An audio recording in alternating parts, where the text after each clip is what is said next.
অভিজিৎ গাঙ্গুলি ও শুভেন্দু অধিকারীর বাড়ি ঘেরাও করবে চাকরিহারারা। তাদের সমর্থনে পথে নামতে চলেছেন মুখ্যমন্ত্রী অভিষেক ব্যানার্জি। তমলুকের মানিকতলা মোড়ে তৃতীয় দিনের অনশন বিক্ষোভ মঞ্চ থেকে সর্বোচ্চ আদালতের দিকে তাকিয়ে চাকরিহারা এবং তাদের পরিবার পরিজনেরা। এদিন চাকরিহারারা বলেন, এটা খুবই মর্মান্তিক সিদ্ধান্ত, কোর্টকে প্রভাবিত করা হয়েছে, চাকরিহারাদের জীবন বিপন্ন। অভিজিৎ গাঙ্গুলি ও শুভেন্দু অধিকারীর বাড়ি ঘেরাও করবে চাকরিহারারা। এমন পরিস্থিতি যে বাইরে বেরোতে দিচ্ছে না পরিবার। আমাদের জন্য মুখ্যমন্ত্রী এবং অভিষেক পাশে আছেন। তিনি হাজার হাজার চাকরি প্রার্থীদের জন্য পথে নামবেন। রাজনৈতিক উদ্দেশ্যে হাইকোর্টকে ব্যবহার করা হচ্ছে। কি বলছেন চাকরিহারারা, শুনবো এবার। দেখুন, এটা খুব মর্মান্তিক একটা সিদ্ধান্ত হয়েছে কোর্টের, রাজনৈতিক উদ্দেশ্য প্রভাবিত হয়ে। তার কারণ কোর্টের রায়ের আগে বিরোধী দলনেতা বলে দিয়েছে, সন্ময় ব্যানার্জি বলে দিয়েছে এবং প্রাইমারির ক্ষেত্রে বিজেপির বিধায়ক ওন্দার বিধায়ক বলে দিয়েছে। ফলে কোর্টকে বিচার ব্যবস্থার মূল স্তম্ভ তাকে প্রভাবিত করে একটা রাজনৈতিক এবং সামাজিক অস্থিরতা তৈরি করে আজকে 26,000 এসএসসি চাকরিজীবীদের যারা আমাদের সহকর্মী তাদের জীবন জীবিকা বিপন্ন, 59,000 প্রাইমারি শিক্ষকদের একটা সংশয়ে ফেলে দিয়েছে। যেমন রাজনৈতিক উদ্দেশ্যে ইডি সিবিআইকে ব্যবহার করছে এবং তেমনি কোর্টকে ব্যবহার করছে। এই কারণে আমরা শিক্ষক সংগঠন পশ্চিমবঙ্গ তৃণমূল প্রাথমিক শিক্ষক এবং মাধ্যমিক শিক্ষক সমিতি গত 3 দিন ধরে আমরা লাগাতার ধর্ণা কর্মসূচি নিচ্ছি। জাস্টিস গঙ্গোপাধ্যায়ের যে কেন্দ্র বিজেপির প্রার্থী হয়েছে সেই তমলুকে, এবং এখানে এই গাদ্দার শুভেন্দু অধিকারীরও কেন্দ্র। ফলে এদেরকে এখান থেকে উৎখাতের ডাক দিচ্ছি বাংলা এবং দেশের স্বার্থে। এবং এই চাকরিজীবীদের আমরা শুনলাম বাঁকুড়ার একজন আত্মহত্যা করেছে এবং বিভিন্ন জন এমন পরিস্থিতি তৈরি হয়েছে তাদের পরিবার পরিজন তাদের বাইরে বেরোতে দিচ্ছে না, চাকরি যাদের চলে গেছে এবং তারা এতটাই আতঙ্কিত যে তারা কিছু করে ফেলবে। ফলে এই একটা উদ্ভূত পরিস্থিতির জন্য আমাদের এই অনশনের সিদ্ধান্ত নিতে হয়েছে।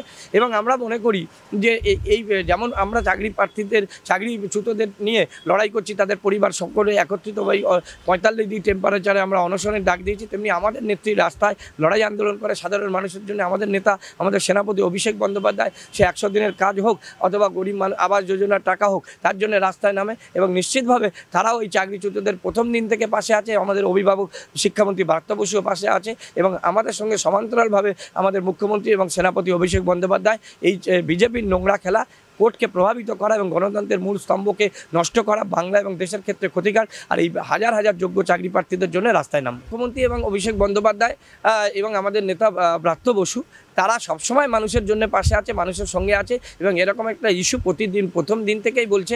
যেমন শিক্ষা দপ্তর কোর্টে গেছে, এসএসসি গেছে, পর্ষদ গেছে, আইনি লড়াই যেমন চলছে রাস্তার নয়। আমরা মনে করছি এবং আমাদের সঙ্গে যে কথা হয়েছে তাতে মুখ্যমন্ত্রী এবং অভিষেক বন্দ্যোপাধ্যায় দ্রুত এই চাকরিজীবীদের বিজেপির যে কৌশল সে কৌশলকে ব্যাহত করে বাংলার মানুষকে বার্তা দিতে তারা বৃহত্তর আন্দোলনে নামবে এবং রাস্তায় নামবে। সুপ্রিম কোর্টের রায় তো অবশ্যই আমাদের পক্ষে যাবে, আমরা আশাবাদী।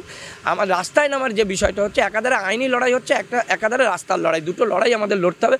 কারণ রাজনৈতিক উদ্দেশ্যে হাইকোর্টকে ব্যবহার করা হয়েছে, এটা ভয়ঙ্কর, এই জিনিস চলতে দেওয়া যায় না। তাই গণতন্ত্রকে বাঁচাতে, এই চাকরিচ্যুতদেরকে পরিবার এবং তাদের বাঁচাতে এবং আগামী দিনে বাংলা এবং দেশকে রক্ষা করতে আমাদের দিদি এবং আমাদের সেনাপতি অভিষেকদা রাস্তায় নামবে। 2024 সালে লোকসভা ভোটের আবহে বড় দুর্নীতি হলো এসএসসিতে অযোগ্য শিক্ষক নিয়োগ। কার্যত হাইকোর্টের নির্দেশে 16 সালের শিক্ষক নিয়োগের পুরো প্যানেলটা বাতিল করেছে কলকাতা হাইকোর্টের ডিভিশন বেঞ্চ। আর এই আবহে সুপ্রিম কোর্টের দিকে তাকিয়ে চাকরিহারারা। সুপ্রিম কোর্টের রায় অনুযায়ী এই মামলার শুনানি হবে আগামী সোমবার। রায়দান ঘিরে বাড়ছে চরম উৎকণ্ঠা কমিয়ে আন্দোলনের ঝাঁঝ আরও বাড়াতে গত রবিবার থেকে তমলুকের হাসপাতাল মোড়ে অবস্থান বিক্ষোভ ও অনশনে সামিল হয়েছেন চাকরিহারা শিক্ষকেরা। তৃণমূল প্রাথমিক শিক্ষক সমিতি এবং প্রাথমিক শিক্ষক সমিতির আয়োজন শুরু হয়েছে এই অবস্থান বিক্ষোভ। সুপ্রিম কোর্টে শুনানির দিন পেছোতেই আগামী সোমবার পর্যন্ত অনশনের ডাক দেন তৃণমূলের শিক্ষক সমিতির নেতারা। বুধবার অবস্থান বিক্ষোভের 4র্থ দিন এবং অনশনের 3য় দিন। অনশনে যোগ দিয়েছেন চাকরিহারা শিক্ষকদের পরিবার পরিজনেরাও। তাদের দাবি হাইকোর্টের রায় বিজেপি প্রভাবিত। এই দাবি তুলে অভিজিৎ গাঙ্গুলি এবং শুভেন্দু অধিকারীর শান্তিকুঞ্জের বাড়ি ঘেরাও করা হবে, এটাই জানান প্রাথমিক শিক্ষক সংগঠনের নেতা মইদুল ইসলাম।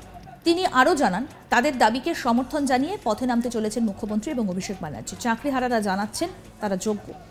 আপাতত সোমবার সুপ্রিম কোর্টের রায় কোন দিকে যাবে সেই নিয়ে উৎকণ্ঠায় তারা, তবে সুবিচার মিলবে আশাবাদী চাকরিহারা শিক্ষক শিক্ষিকারা।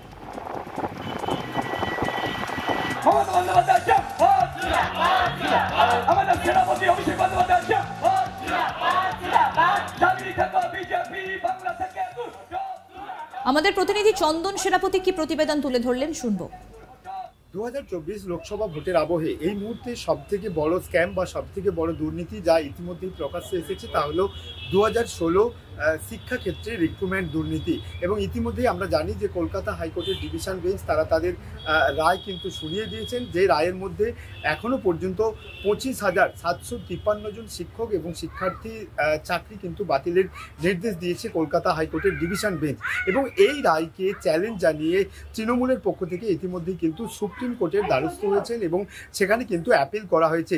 তার মাঝেই আমরা দেখেছি যে বিগত রবিবার থেকে পূর্ব মেদিনীপুর জেলার তমলুকে কিন্তু তৃণমূল কংগ্রেসের যে শিক্ষা সেল তারা সহ যারা চাকরি হারিয়েছেন সেই সমস্ত শিক্ষক শিক্ষিকাদের নিয়ে তৃণমূল শিক্ষা সেলের পক্ষ থেকে তারা কিন্তু অবস্থান বিক্ষোভে বসেছে এবং তার পরের দিন অর্থাৎ সোমবার থেকে কিন্তু তারা ধর্ণা প্রদর্শন করছেন। এবং আজকে আমরা জানি যে ধর্ণা প্রদর্শনের তৃতীয় দিন এবং এই ধর্ণা প্রদর্শন থেকে তৃণমূলের শিক্ষা সেলের যারা নেতা রয়েছেন তারা যেটা দাবি করছেন যে শুধু ধর্ণা বা অবস্থান বিক্ষোভ নয়, তাদের যেটা দাবি যে যেহেতু পূর্ব মেদিনীপুর জেলার তমলুক লোকসভা কেন্দ্রের বিজেপি প্রার্থী প্রাক্তন বিচারপতি অভিজিৎ গঙ্গোপাধ্যায়, সেক্ষেত্রে তারা এই ধর্ণা এবং অবস্থান বিক্ষোভের পাশাপাশি অভিজিৎ গঙ্গোপাধ্যায়ের বাড়ি ঘেরাও করবেন এবং বিরোধী দলনেতা শুভেন্দু অধিকারী তারও বাড়ি ঘেরাও করবেন বলে এমনটা জানিয়েছেন তৃণমূল শিক্ষা সেলের পক্ষ থেকে। তারা যেটা দাবি করছেন যে যেহেতু অভিজিৎ গঙ্গোপাধ্যায় এই শিক্ষা দুর্নীতি স্ক্যামের পূর্বে একজন বিচারক ছিলেন এবং তিনিও এই শিক্ষা স্ক্যাম দুর্নীতিতে একাধিক রায়দান করেছেন এবং বিরোধী দলনেতা শুভেন্দু অধিকারী যেহেতু কলকাতা হাইকোর্টের ডিভিশন বেঞ্চের রায় ঘোষণার আগে তিনি একাধিকবার বিস্ফোরণ এই আভাস দিয়ে গেছিলেন, সেক্ষেত্রে তৃণমূল শিক্ষা সেলের পক্ষ থেকে যেটা দাবি করা হচ্ছে যে বিরোধী দলনেতা শুভেন্দু অধিকারী সহ কলকাতা হাইকোর্টের ডিভিশন বেঞ্চের যে রায় সেটা কিন্তু কেন্দ্রীয় দল বিজেপির অঙ্গুলি হেলনে হচ্ছে, এমনটাই কিন্তু দাবি তুলে তৃণমূল শিক্ষা সেলের পক্ষ থেকে কিন্তু বিরোধী দলনেতা শুভেন্দু অধিকারী সহ তমলুকের বিজেপি প্রার্থী অভিজিৎ গঙ্গোপাধ্যায়ের বাড়ি ঘেরাওয়েরও একটা কর্মসূচি নিয়েছেন। তবে এই কর্মসূচি ঠিক কতটা সাকসেসফুল হবে যদিও তা সময়ের অপেক্ষা, তার মাঝেই কিন্তু সুপ্রিম কোর্টের যে রায়দান অর্থাৎ শিক্ষাক্ষেত্রে দুর্নীতিতে হাইকোর্টের ডিভিশন বেঞ্চের রায়দানের পরে সুপ্রিম কোর্টের যে রায়দান আমরা প্রত্যেকেই জানি যে আগামী সোমবারের দিনক্ষণ ঘোষণা করা হয়েছে যে সোমবার দিনকে সুপ্রিম কোর্ট শিক্ষাক্ষেত্রে দুর্নীতি স্ক্যামে যে 25,753 জন শিক্ষকের চাকরি বাতিলের নির্দেশ দিয়েছে কলকাতা হাইকোর্টের ডিভিশন বেঞ্চ, সেই রায়দান পর্ব কিন্তু আগামী সোমবার সুপ্রিম কোর্টের পক্ষ থেকে দেওয়া হবে। তার মাঝেই কিন্তু পূর্ব মেদিনীপুর জেলার তমলুকে তৃণমূল শিক্ষা সেলের পক্ষ থেকে সহ যারা চাকরিজীবী যারা চাকরি হারিয়েছেন তাদের পক্ষ থেকে যে ধর্ণামঞ্চ এবং সেই ধর্ণামঞ্চ থেকে কার্যত অভিজিৎ গঙ্গোপাধ্যায় এবং বিরোধী দলনেতা শুভেন্দু অধিকারীর বাড়ি ঘেরাওর যে প্রসঙ্গ, এই প্রসঙ্গ ঘিরে কিন্তু ইতিমধ্যেই জোরালো চর্চা শুরু হয়েছে রাজনৈতিক মহল জুড়ে। আরও আপডেট পেতে দেখতে থাকুন আজ তাক বাংলার ইউটিউব চ্যানেল, সাবস্ক্রাইব করুন।